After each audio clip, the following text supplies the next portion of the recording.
Hi, hello, hier ist Bob Hatten, hier ist Mutmacher. Ich freue mich, dass wir wieder eine Zeit miteinander verbringen dürfen heute Morgen. Wie immer, ich wünsche einen ganz schönen Tag und Gottes Segen heute. Vielleicht können wir schnell zu Epheserbrief gehen und noch einmal dieses Wort anschauen, Kapitel 3, Vers 10. Damit jetzt den Gewalten und Mächten in der Himmelswelt durch die Gemeinde die mannigfaltige Weisheit Gottes zu erkennen gegeben wird. Ich liebe jener Vers. Aber gehen wir jetzt schnell weiter, weil wir nicht so viel Zeit haben, zu Apostelgeschichte Kapitel 14. Ich habe etwas übersprungen, die Leitung in Antiochia. Sie haben die Hände aufgelegt, auf Barnabas und Saulus aufgelegt und sie haben sie ausgesandt. Sie haben nochmal gefastet und sie haben sie rausgeschickt. Und von dieser Zeit aus, die sind Menschen, die jetzt gegangen sind, gesandt mit einem Auftrag und mit Autorität. Sie sind jetzt Apostel und würden auch fortan auch als Apostel denn bezeichnet. Sie gehen dann rüber erstmal nach Zypern und sie haben Dienste in 2 Orten und dann gehen sie dann rüber nach Kleinasien, den heutigen Türkei, um dann etwas längere Zeit. Wir lesen in Kapitel 13 von Verschiedenes, was sie erlebt haben in Kleinasien, in 3 oder 4 Städte. Sie kamen dann in eine Stadt namens Antiochia und dann waren sie auch in Derbe und Ikonion und auch in Lystra. Und die waren dann wichtige Städte für den Anfang dieser Gemeindegeschichte. Jetzt gehe Kapitel 14 und ich möchte dann einige Verse lesen ab Vers 21. Und da heißt es, und als sie jener Stadt das Evangelium verkündigt und viele zu Jüngern gemacht hatten, kehrten sie nach Lystra und Ikonion und Antiochia zurück. Sie stärkten die Seelen der Jünger und ermahnten sie, im Glauben zu verharren und sagten, dass wir durch viele Bedrängnisse in das Reich Gottes hineingehen müssen. Als sie ihnen aber in jene Gemeinde Älteste gewählt hatten, beteten sie mit Fasten und befahlen sie dem Herrn, an den sie gläubig geworden waren. Bis dahin denn Gottes Wort. So, was wir lesen, die haben denn in der Stadt, das ist glaube ich Derbe gemeint, in der Stadt haben sie denn das Evangelium gepredigt, die gute Nachricht von Jesus, und dort haben sie viele Jünger gemacht. Und als ich das gelesen habe, ich habe gedacht, das ist ja sehr interessant, denn das ist genau das, was Jesus gesagt hat in Kapitel 28 von Matthäus Evangelium. Also die letzten Worte von Jesus, nämlich, dass sie hingehen sollten und dass sie Jünger machen aus allen Nationen oder alle Nationen zu seinen Jünger zu machen. Nun, was ist denn ein Jünger Jesu? Ich glaube, da sind viel Haarspalterei. Der ist ein Jünger, der ist nicht ein Jünger. Aber egal, in Johannes Evangelium, Jesus sagte, wenn ihr bleibt in mein Wort, er sagte zu denen, die gläubig geworden sind, wenn ihr bleibt in mein Wort, seid ihr in Wahrheit meine Jünger. Und so, wer ist ein Jünger Jesu? Er ist jemand, der in dem Wort Gottes bleibt.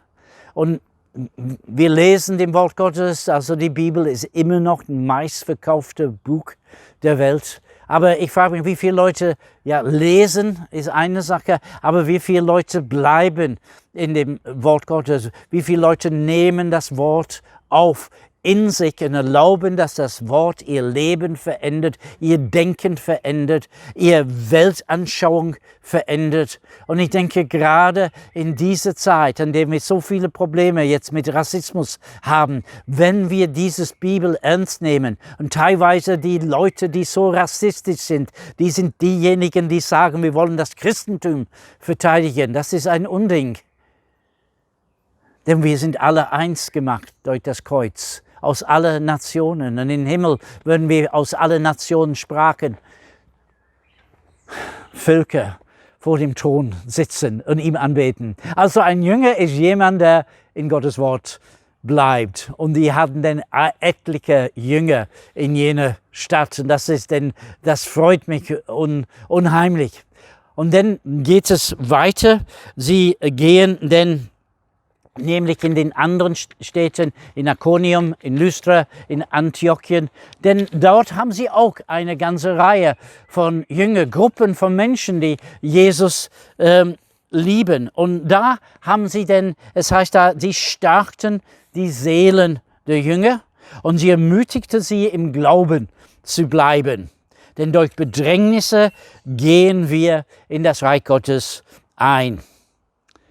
Die Seelen, die stärkten die Seelen. Die Seelen, das ist der Sitz unserer Emotionen.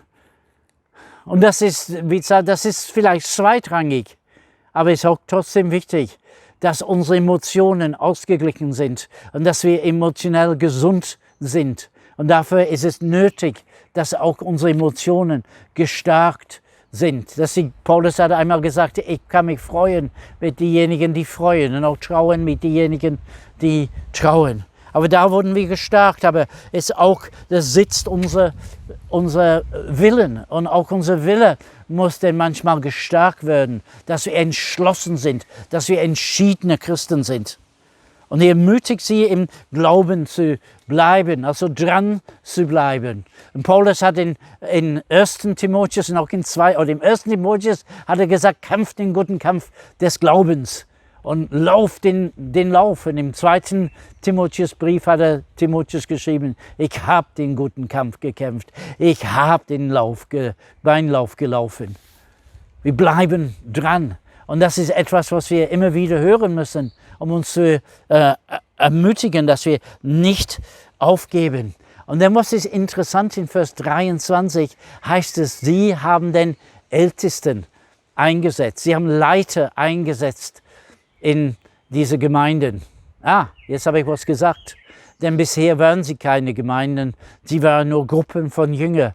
Und nachdem sie Ältesten eingesetzt haben, dann wird dieses Wort Gemeinde eingefügt. Und das ist, finde ich, dann sehr, sehr interessant. Leiter eingesetzt und dann haben wir plötzlich Gemeinden. Davor haben wir nur gelesen von der Gemeinde in Jerusalem und dann gab es einen anderen Hinweis, dass es eine Gemeinde gab in Judäa, Samaria und Galiläa. Und jetzt kommt dieses Wort fortwährend, wird es immer wieder gebraucht. Es ist eine Gemeinde, es ist ein Haufen Jünger Jesu unter einer Leiterschaft. Das wäre meine kurze Beschreibung. Und sie sollten Acht haben denn auf diese Gemeinde. Da würden wir etwas mehr über die Gemeinde hören, auch morgen. Ich wünsche euch Gottes Segen und einen guten Tag, euer Bob Hatten.